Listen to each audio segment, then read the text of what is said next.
오늘 우리에게 주시는 하나님의 말씀은 로마서에 있는 말씀입니다. 로마서 4장 13절부터 25절까지의 말씀을 같이 보겠습니다. 로마서 4장 13절에서 25절 오늘 말씀은 김리아 학생이 봉독해 주겠습니다.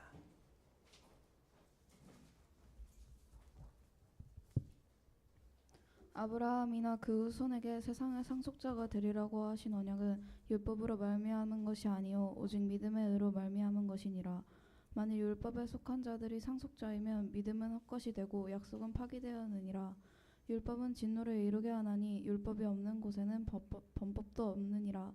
그러므로 상속자가 되는 그것이 은혜에 속하기 위하여 믿음으로 되나니 이는 그 약속을 그 모든 후손에게 굳게 하려 하심이라. 율법에 속한 자에게 뿐만 아니라 아브라함의 믿음에 속한 자에게도 그러하니 아브라함은 우리 모든 사람의 조상이라. 기록된 바 내가 너를 많은 민족의 조상으로 세웠다 하심과 같으니 그가 믿은 바 하나님은 죽은 자를 살리시며 없는 것을 있는 것으로 부르시는 이시니라. 아브라함이 바랄 수 없는 중에 바라고 믿었으니 이는 네 후손이 이같으리라 하신 말씀대로 많은 민족의 조상이 되게 하려 하심이라. 그가 100세나 되어 자기 몸이 죽은 것 같고 사라의 태가 죽은 것 같음을 알고도 믿음이 약하여지지 아니하고 믿음이 없어 하나님의 약속을 의심하지 않고 믿음으로 권고하여져서 하나님께 영광을 돌리며 약속하신 그것을 또한 능히 이루실 줄을 확신하였으니 그러므로 그것이 그에게 의로 여겨졌느니라. 그에게 의로 여겨졌다 기록된 것은 아브라함만 위한 것이 아니요 의로 여기심을 받을 우리도 위함이니 곧 예수 우리 주를 죽은 자 가운데서 살리신 이를 믿는 자니라. 예수는 우리가 범죄한 것 때문에 내 줌이 되고 또한 우리를 의롭다 하시기 위하여 살아나셨느니라. 아멘. 오늘 말씀은 로마서에 있는 말씀인데 오늘 이 말씀은요 정말 중요한 핵심적인 우리 기독교 믿음이 무엇인지를 잘 변증하고 있는 말씀. 이 말씀을 잘 이해하시면 기독교 이 복음의 실체가 뭔지, 그 믿음이라는 게 뭔지를 잘 이해할 수 있습니다. 좀 잘 이해하셔야 됩니다. 근데 한번 읽고 이해 확 들어오시나요? 와, 믿음 이거구나. 바로 읽으시면, 바로 이해가 되시면, 믿음의 천재이십니다. 오늘 본문에 있는 말씀은요, 좀 의아한 말씀이 한 구절이 나와요. 혹시 찾으셨습니까? 좀 우리의 상식과는 좀 반하는 말씀이 나오거든요. 한번 15절 말씀 읽어보시겠습니까? 15절 한번 같이 읽어보겠습니다. 시작. 율법은 진노를 이루게 하나니 율법이 없는 곳에는 범법도 없느니라. 이거 그렇게 보기가 끄덕끄덕 계십니까? 하나님 주신 율법이 왜 진노를 이루고 율법이 없는 곳에는 범법도 없다. 뒤집어 말하면 율법이 있으면 어떻게 된다는 거예요? 율법이 있으면 다 파괴된다는 말이잖아요. 질서가 다 파괴된다는 말. 없어야 된다는 거죠. 율법이 없어야 잘 된다는 말이거든요. 여기서 율법이라고 번역된 말은 헬라어로 노모스를 번역한 말이에요. 헬라어 노모스. 노모스란 말은 법률, 규칙, 관례, 법, 다 법률 다 포함되는 말인데 또 한 가지 뜻이 있습니다. 뭔 뜻이냐? 나누다, 분배하다. 이게 법을 잘 만들어 가지고 잘 분배를 해야 되는 거예요. 이게 법이 이 노모스라는 이 단어의 어원 뜻입니다. 이게 영어로 번역하면 로예요. 법. 우리가 알고 있는 그 법입니다. 근데 우리가 알고 있는 법은 어떤 기능을 합니까? 법은 우리가 살아가는 사회는 뭐예요? 이 근간이 뭐예요? 이 사회의 질서가 유지될 수 있는 그 근간. 법 아니에요? 그래서 법치 사회 그러잖아요. 법을 통해서 사회 질서가 유지되고 운영이 된다. 그걸 법치 사회라고 그럽니다. 법이 중요하잖아요. 아마 법이 없으면 사회가 무법천지가 되지 않을 거예요. 법이 없으니까 마음대로 할 거 아니에요. 법이 있으니까 자제하고 절제하는 거잖아요. 근데 15절 말씀을 보게 되면요. 법이 있어서 오히려 범죄가 생긴다고 그렇게 이야기하고 있거든요. 이해하시냐고요, 이 말씀에 대해서. 이해가 되시냐는 말씀이. 뭐가 잘못된 거 아니에요? 우리 일반적인 상식과 반대되는 내용이거든요. 이게 무슨 뜻인지 좀 잘 생각해 보셔야 됩니다. 우리가 지금 보고 있는 이 시대적인 상황에서 이 말씀을 보게 되면 말이 안 되는 건데 당시로 돌아가서 좀 보시게 되면 왜 이 말씀을 했는지를 좀 깨닫게 될 겁니다. 이 로마서라는 서신은 누가 쓴 겁니까? 바울이 썼어요. 바울이. 누구에게요? 로마 교회를 향해서. 로마의 편지입니다. 근데 로마의 편지가 독특한 게 뭐냐면 교리적인 내용들이 정말 많아요. 위로와 권면보다 너희가 믿는 바가 뭔지를 계속 이야기합니다. 왜 이런 얘기를 할까요? 계속해서. 예. 교리적인 내용들을 계속 이야기해요. 로마서에도 그렇고 갈라디아 교회도 교리적인 내용을 정말 많이 합니다. 예. 여러분 당시에요. 당시 초대 이 교회가 막 생기고 막 그럴 때는 지금의 교회랑은 완전 차원이 다릅니다. 이게 교회가 아직 기본적인 틀, 형식 이게 갖춰지지 않았어요. 예. 이게 막 태어난 아기가 걸음하듯이 그런 조직, 단체 이게 되게 약하죠. 미래도 불투명해요. 교회가 이제 막 생겼는데 교회가 어떻게 될지 몰라요. 로마가 계속 핍박하고 박해하니까 언제 사라질지도 모릅니다. 이런 상황에서 바울이 뭘 생각한 거냐면 이 기독교가 죽지 않고 그 예수 그리스도의 그 십자가 보혈의 그런 은혜 속에서 교회가 잘 지켜지고 성장하려면 로마 교회의 도움이 필요하다고 생각한 거예요. 왜? 로마가 당시에 세계 중심이었습니다. 로마 교회 협력이 절실했습니다. 로마 교회. 근데 로마 교회 협력을 얻고 신뢰 관계를 쌓으려면 뭐가 중요합니까? 그들과 신뢰 관계를 잘 쌓으려면 로마 교회하고 니네들이 믿는 그 신앙과 내가 말하는 신앙이 같다는 걸 보여줘야 되잖아요. 공감대가 있어야 되잖아요. 네가 믿는 그 하나님, 그 예수님 같아. 신앙의 정체성이 확보가 돼야 돼요. 예. 그래야 신뢰관계 생길 거 아니에요.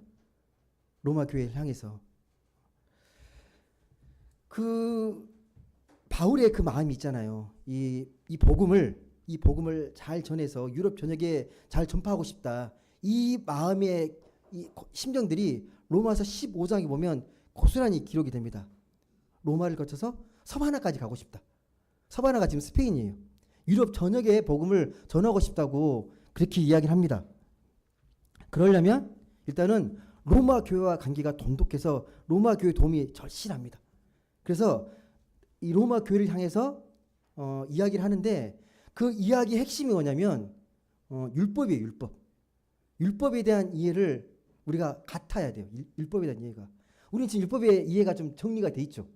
구약이 말하는 율법 그리고 예수님께서 오셔가지고 신약이 말하는 율법을 통해서 우리가 믿는 내용들이 있잖아요.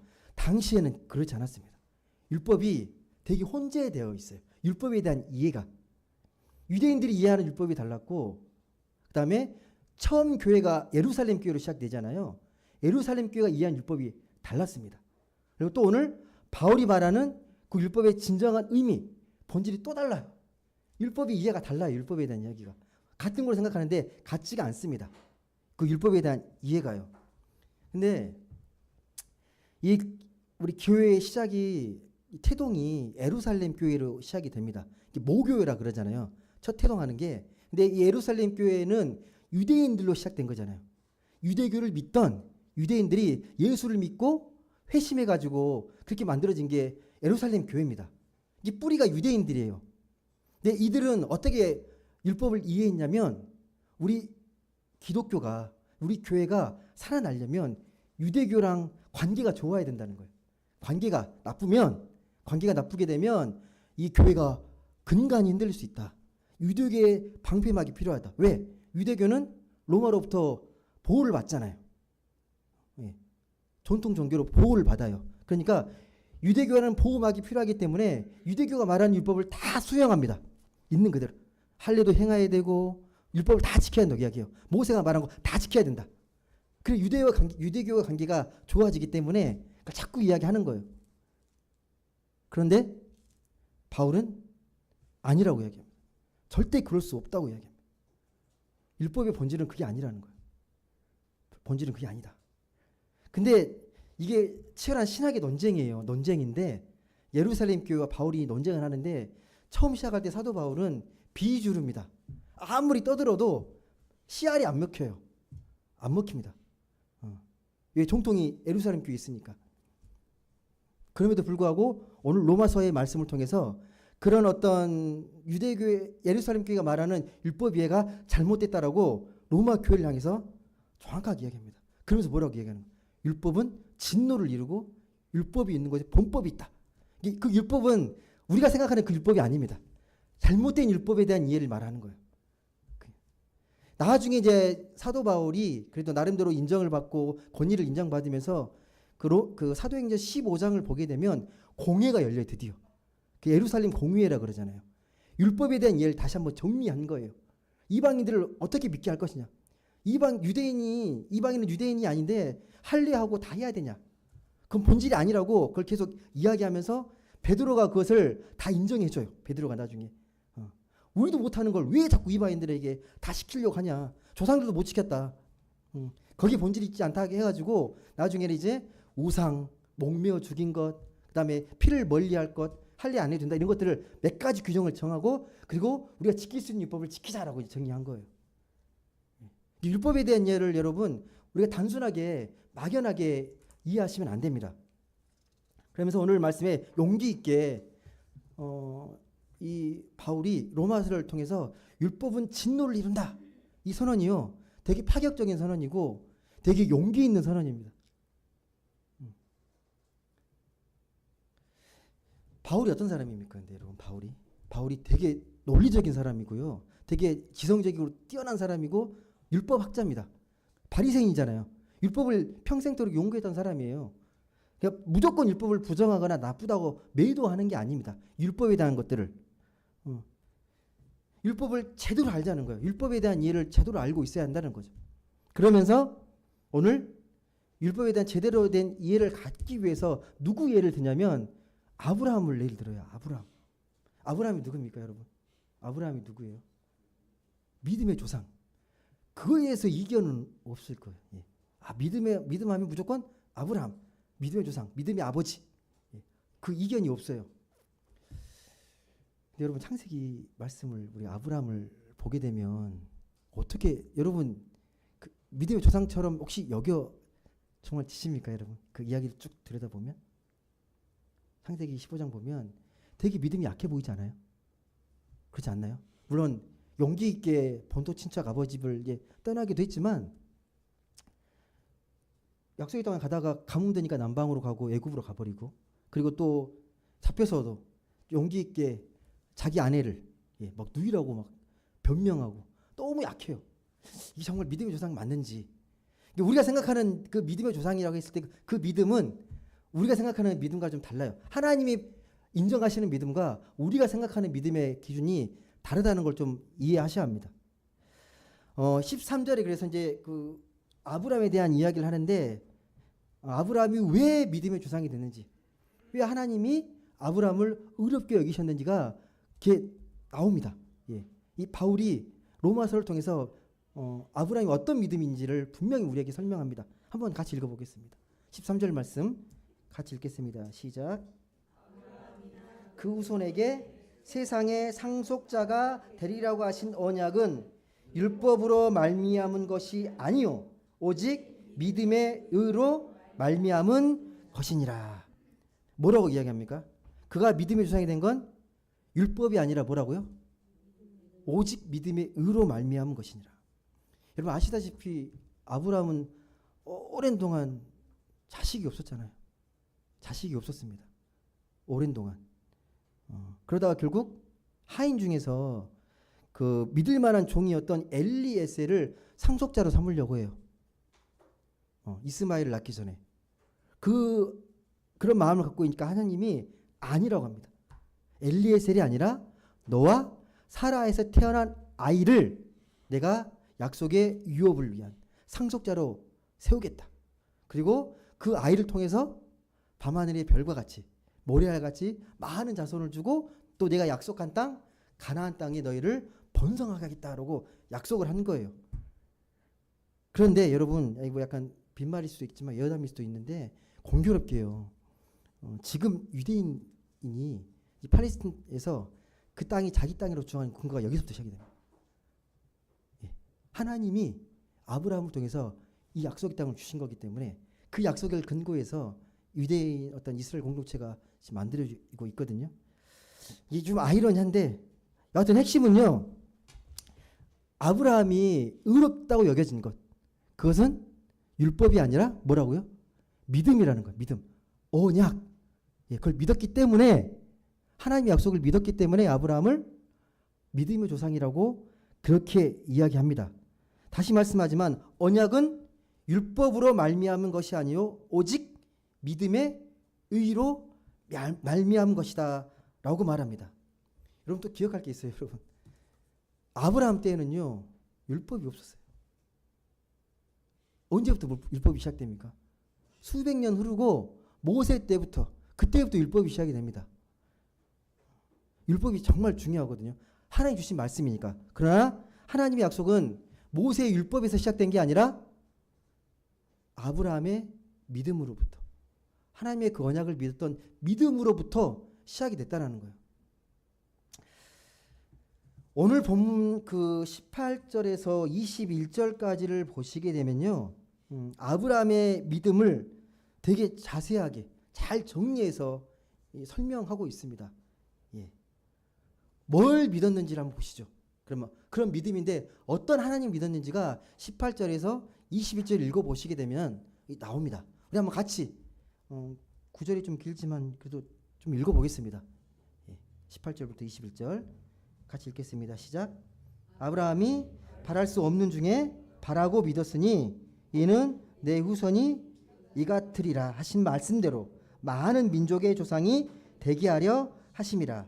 그가 100세나 되어 자기 몸이 죽은 것 같고 사라의 태가 죽은 것 같음을 알고도 믿음이 약하여지지 아니하고 믿음이 없어 하나님의 약속을 의심하지 않고 믿음으로 견고하여져서 하나님께 영광을 돌리며 약속하신 그것을 또한 능히 이루실 줄을 확신하였노니.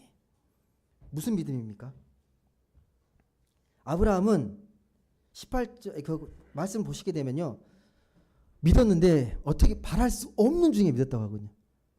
바랄 수 없는 게 불가능해 보이는데 믿었다. 아브라함과 아내 사라는 인간적으로 아이를 낳기에는 너무 늙었습니다. 예, 예. 태가 이제 끊어진 단산한 그런 나이인데 그럼에도 하나님께서 큰 민족을 이루겠다 그 약속을 끝까지 붙잡거든요. 끝까지 붙잡습니다.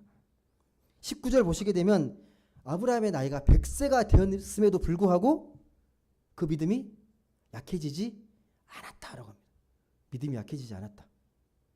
그러면서 20절에서 21절을 보게 되면 아브라함의 믿음을 다시 강조합니다. 뭐라고? 하나님의 약속을 의심하지 않았고 믿음이 더 뭐라고요? 견고해졌다. 대단하지 않나요? 예. 그러면서 하나님께서 약속하신 그것을 또한 능히 이루실 줄을 확신했다. 근데 어떤 방법으로 어떻게는 몰라요. 근데 하나님께서 반드시 그 약속을 이룰 거라는 건 분명히 확신했다는 거예요. 하나님의 능력으로 하나님께서 말씀하신 것은 약속하신 것은 분명히 이룰 거다. 그걸 믿었다는 겁니다. 여러분 이 말씀을 오해해서 하나님의 뜻만 기도만 하면 무조건 다 들어주시고 확신만 가지면 다 된다. 그거 오해하지 마세요. 하나님의 뜻대로 하나님의 뜻은 이루어진다. 그 확신 가운데 이루어지는 거지 무조건 내 맹목적인 기복적인 마음을 합리화시켜서 기도한다고 그게 이루어지진 않습니다. 예. 아브라함이 어떻게 기도했는지를 잘 보셔야 합니다. 아브라함은요 자기 자신에게 이 부부 사이에 자식이 생긴다는 것 그 사실보다도 뭘 믿었냐면 그것을 이루시는 분이 하나님이다. 그걸 믿은 거예요. 자식의 포커스가 있는 게 아니고 자식을 주실 것이다. 거기에 막 매달려 있는 게 아니라 그 주실 분이 바로 하나님이라는 걸 믿었던 겁니다. 하나님입니다. 뭔 말이냐면 하나님을 하나님으로 하나님을 하나님 되게 믿었다는 거예요. 하나님을 하나님답게 믿었다는 거예요. 그게 뭐죠? 하나님답게 믿는 거. 여러분은 하나님 제대로 믿고 계십니까? 하나님 어떤 분이신지 정확히 알고 하나님에 대해서 정확히 기도하시고 그렇게 신앙생활 하고 계십니까? 아브라함은 하나님을 어떻게 알고 믿었을까요? 읽었던 말씀 중에 나오는데 혹시 발견하셨습니까? 하나님 어떻게 알고 믿고 기도했다고 기록이 되어 있습니까? 예? 예. 하나님 속성, 그러니까 하나님은 어떤 분이다. 능히 이루실 줄 아는 그 하나님은 어떤 하나님이다. 그게 17절에 나옵니다. 다시 한번 보시죠. 그러실 거예요. 17절. 17절 같이 읽어보겠습니다. 시작. 기록된 바 내가 너를 많은 민족의 조상으로 세웠다 하심과 같으니 그가 믿은 바 하나님은 죽은 자를 살리시며 없는 것을 있는 것으로 부르시는 이시니라. 어떻게 믿었다고요? 이게 어떤 믿음의 실체를 이야기하는 거예요. 하나님 어떻게 믿었는지가 나옵니다. 어떤 하나님으로요?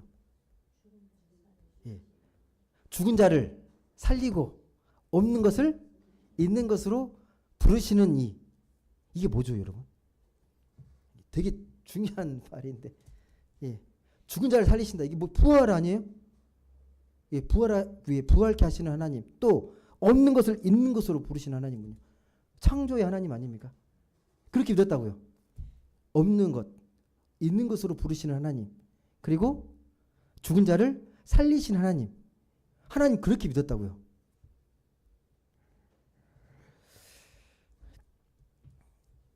여러분 어떻게 믿고 계십니까? 여러분 이 없는 것? 이 두 번째 문장이 되게 재밌는 거거든요. 없는 것을 있는 것으로 부르신다. 세상 속에 이게 있나요? 없는 것을 있는 것으로 부르신다.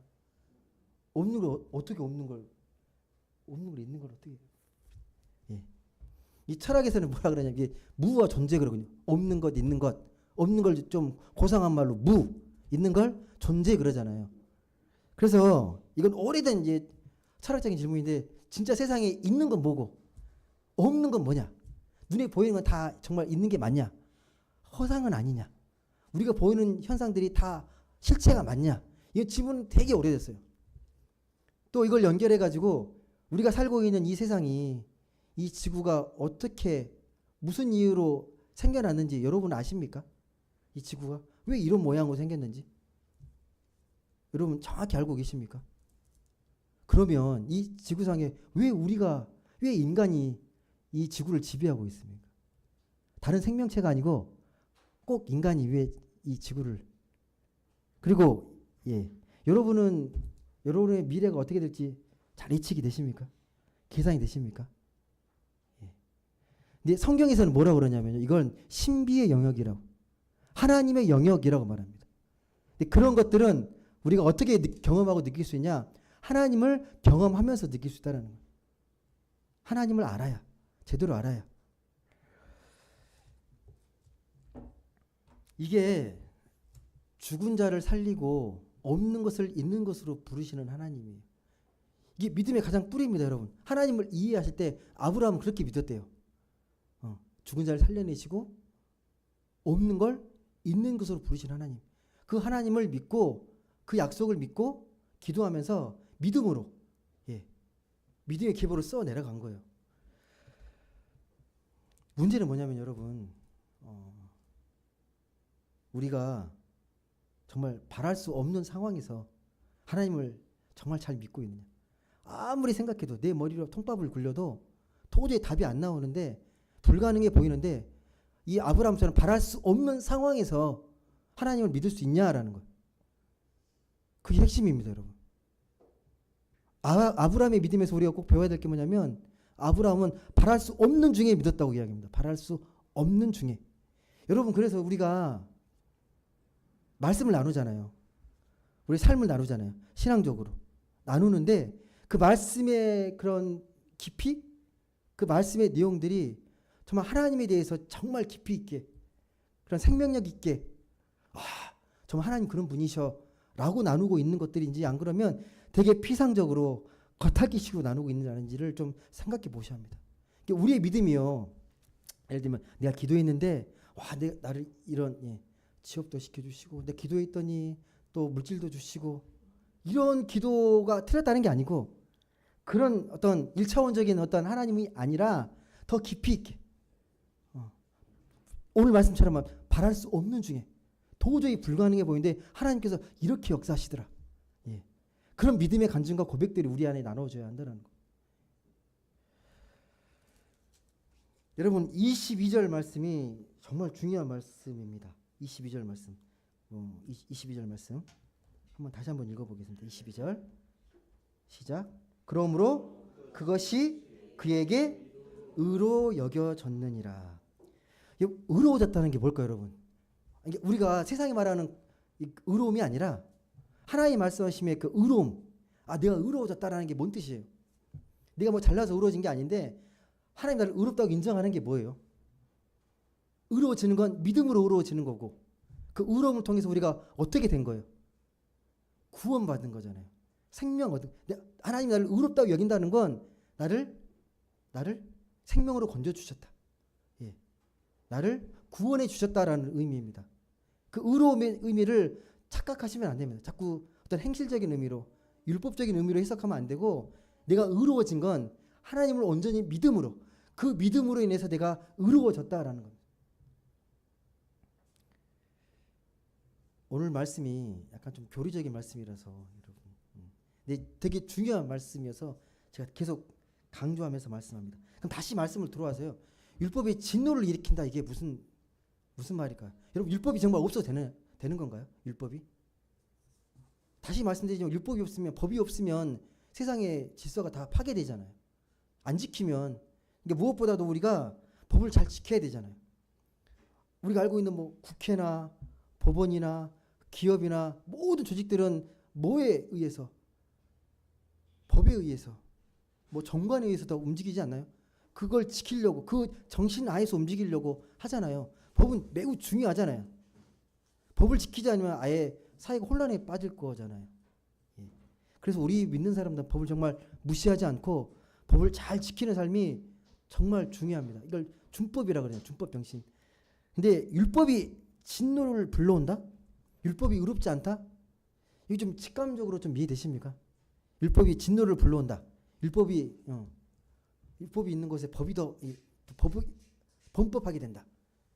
이게 좀 직감적으로 왜 율법이 진노를 일으키는지 여기까지 제가 말씀하면서 좀 느껴지시는 게 있으십니까?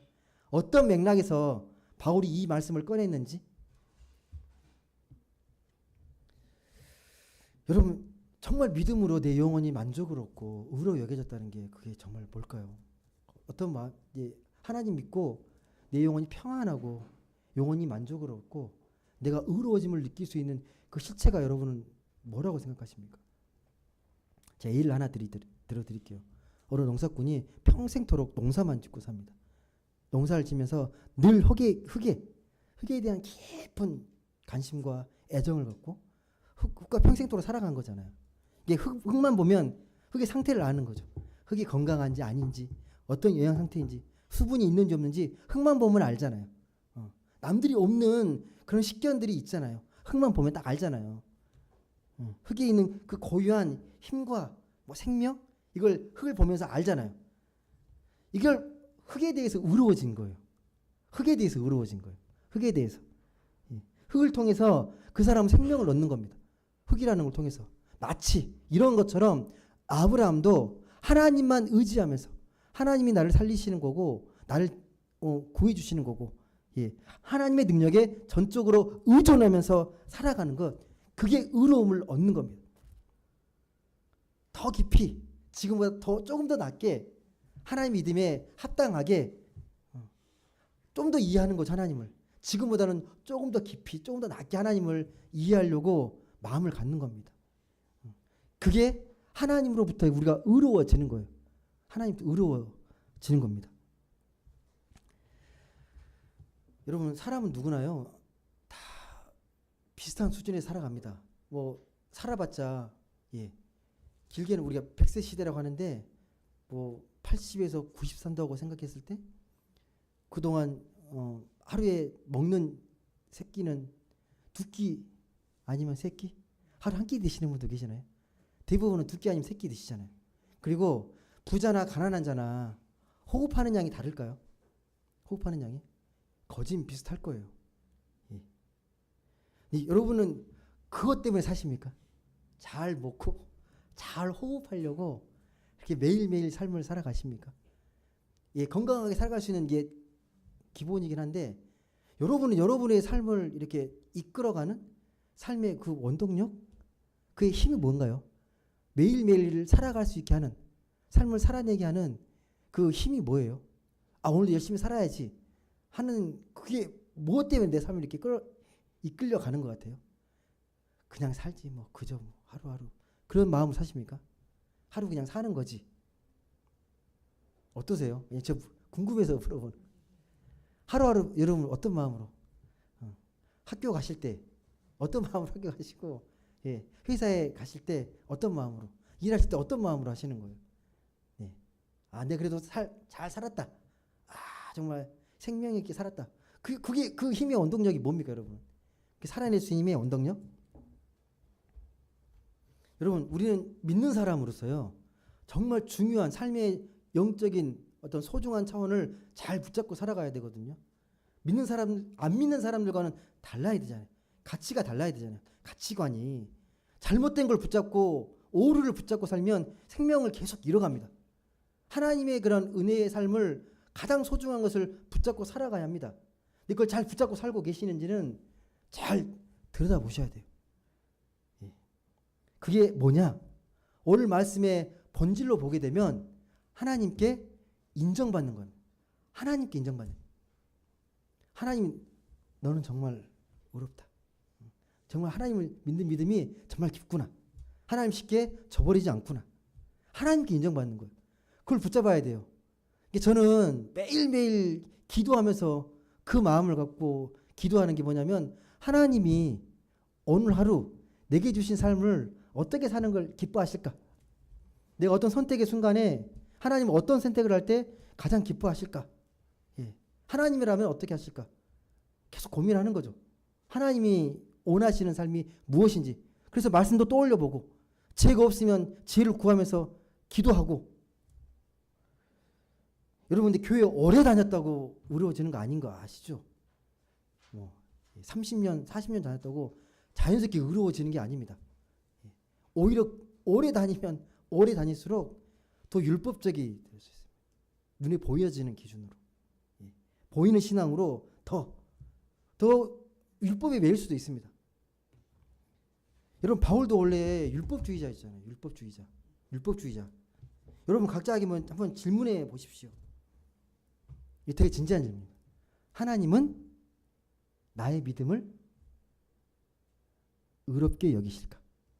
한번, 예. 오늘 아브라함의 믿음이 나와 있으니까 하나님이 내가 갖고 있는 믿음을 의롭게 여기실까? 어떻게 생각하실까? 내가 생각하는 하나님에 대한 마음이, 하나님에 대한 그 믿음이, 하나님 정말 뿌듯하게 이렇게, 아, 넌 정말 의로워. 잘 믿고 있어. 제대로 믿고 있어라고 이렇게 하나님이 격려하시고 칭찬하시는 그런 믿음일까? 어떠신가요? 만약에 그런 느낌, 아, 하나님이 나를 그렇게 안 여기실 것 같고 별로 중요한 것들에 내가 별로 신경을 안 쓰는 것 같은, 하나님 제대로 안 믿는 것 같은 그런 느낌이 든다면 중요한 걸 놓치고 사시는 거예요. 그냥 막연하게 믿고 계시는 거일 수도 있습니다. 하나님 믿긴 믿는데 하나님을 제대로, 하나님의 그 신앙의 핵심을, 진수를 잘 모르고 믿는 것일 수 있습니다. 그게 오늘 말씀의 율법의 진노를 이루는 거 아닙니까? 믿고는 있는데 하나님과는 전혀 상관없는, 형식만 지키고 있고 믿음의 모양만 갖추고 있고 내용은 아무런 그런 실체 없이, 생명력 없이 그렇게 믿을 수 있잖아요. 얼마든지. 남들이 봤을 때 아, 그냥 그 정도 잘 믿지라고 하는데, 나와 하나님과의 관계에서 하나님이 나를 정말 의롭게 여기실까? 그건 또 다른 차원의 문제입니다. 여러분, 그게 뭘 의미하는지가 나와 있어요. 23절과 24절입니다. 한번 읽어보겠습니다. 23절, 24절 같이 읽겠습니다. 시작. 그에게 의로 여겨졌다 기록된 것은 아브람만 위한 것이 아니요 의로 여기심을 받을 우리도 위함이니 곧 예수 우리 주를 죽은 자 가운데서 살리신 이를 믿는 자니라. 아멘. 무슨 말입니까? 아브라함이 믿는 믿음이 그 믿는 것이 우리가 믿는 거랑 같다는 거예요. 그러면서 중요한 게 뭡니까? 곧 예수 우리 주를 죽은 자 가운데서 살리신 이를 믿는 것이다. 그러니까 우리가 죽은 자 가운데서 살리신 그 하나님을 믿게 되면 아브라함의 믿음과 우리가 똑같다는 거예요. 똑같다는 거. 아까 말했죠. 죽은 자를 살리시고 없는 것을 있는 것으로 부르시는 하나님, 그 믿음과 같다고 분명히 이야기합니다. 내 세상 사람들이 이걸 안 믿죠. 왜? 경험이 안 되니까. 예. 요즘 현대인들의 특징이 경험한 걸 믿잖아요. 내가 경험한 것만 믿는 거잖아요. 경험 외의 것들은 냉소적으로 바라보잖아요. 이게 십자가와 부활? 그 십자가라는 게 왜 십자가인지, 왜 예수님이 십자가에 달려 돌아가셔야 되는지 그 의미가 나의 죄를 위해서, 나의 죄를 감당하시기 위해서 내 죄를 인정해야 십자가가 정말 깊은 은혜가 있고 감동이 있고 내 마음에 울림이 있는데, 그게 없으면 내가 의롭다고 인정하게 되면 십자가는 아무런 상관이 없습니다. 내 스스로 의로워지고, 오늘 말씀에 표현하면 이런 거죠. 내가 하나님 없으면 나는 아무것도 아니고 하나님 없으면 저는 죽은 자와 같습니다라는 고백이 없게 되면 십자가의 의미는 무너집니다. 그 믿음인지를 좀 보시라는 거예요. 그 믿음이. 우리가 갖고 있는 믿음이 정말 그런 믿음인지. 말씀을 정리하겠습니다. 여러분, 믿음은요, 저절로 생기지 않습니다. 믿음이 어떻게 생기죠? 믿음은 정말 특별한 사건이고 하나님의 축복의 선물입니다. 여러분 믿는 게 정말 기적입니다. 하나님 믿는 건요, 정말 기적입니다. 저 같은 사람이 믿고 저 같은 사람이 목사 되는 건 정말 기적입니다. 저는 그렇게 생각합니다. 인간의 머리로는 제가 될 수가 없습니다. 늘 고백하는 건데. 그 믿음이 뭐냐면 우리가 지금 살아있는 것 같은데 하나님이 없으면 마치 죽은 자 같은, 내가 존재하는 것 같은데 하나님이 없으면 없는 거나 마찬가지인 그런 거라고, 그런 허무한 존재라고 고백했을 때 그 하나님 믿음이 제대로 보이기 시작합니다. 그 믿음이 우리에게 필요합니다. 여러분, 초대교회가 그랬고요, 한국교회가 그랬습니다. 하나님, 저는 아무것도 아닙니다. 전 죽을 죄인입니다. 그 믿음으로 출발했습니다. 예. 그 믿음이 한 걸음 한 걸음, 아브라함의 믿음이요, 대단한 믿음이 아닙니다. 예. 저는 아무것도 아니고 하나님이 정말 죽은 자 같은 저를 살리시는 그런 믿음, 그런 하나님이라고 고백했던 그 믿음을 우리가 고백하고 다시 믿는 거예요. 예. 대단한 특별한 믿음의 조상이라고 멀리 있는 믿음으로 생각하시면 안 됩니다. 믿음은 같아요. 우리가 믿는 믿음은 같습니다. 어쩌면 우리의 믿음은요, 우리 욕망을 둔갑시켜가지고 믿음이라고 하는 것일지도 몰라요, 여러분. 내 욕망을 믿음으로. 그리고 오랜 신앙생활 하시게 되면요, 그 어떤 우를 범하게 되냐면 남들이 믿는, 내가 봤을 때 좋아 보이는 것, 남의 믿음을 욕망하는 걸 수도 있어요. 이런 믿음을 갖고 있으면 남들이 나를 우러러 보겠지, 존경해 주겠지. 타인의 믿음을 자꾸 욕망하는 게 있습니다. 나의 고유한 믿음이 아니라, 그걸 나의 믿음으로 착각하고, 믿음의 모델과 그 사람을 욕망하는 건 다른 거거든요. 내 믿음이 진짜 어떤 믿음인지를 잘 들여다보셔야 됩니다. 누가 뭐라 그래도 나는 하나님 앞에서 의로워. 뭐가 있어서가 아니라 난 하나님을 제대로 믿고 있어. 절대 믿음과 욕망을 혼돈하지 마시고요, 타인의 믿음을 욕망하지 마십시오. 내게 주신 믿음을 하나님께 온전히 구하고 아브라함같이 순전하게, 저는 있으나 없는 존재이고 죽은 자 같은 존재입니다. 하나님 없으면 안 됩니다. 저 같은 죄인을 다시 살려주시고 저를 잊게 해주세요 라고 기도하면서 그 믿음으로 하나님께 나아가는 겁니다. 부디 아브라함처럼 이런 진짜 믿음을 구하면서 하나님의 생명에 이끌리는 그런 복된 삶을 살아가는 모든 분들 되시길 주님의 이름으로 간절히 소망합니다. 기도하겠습니다.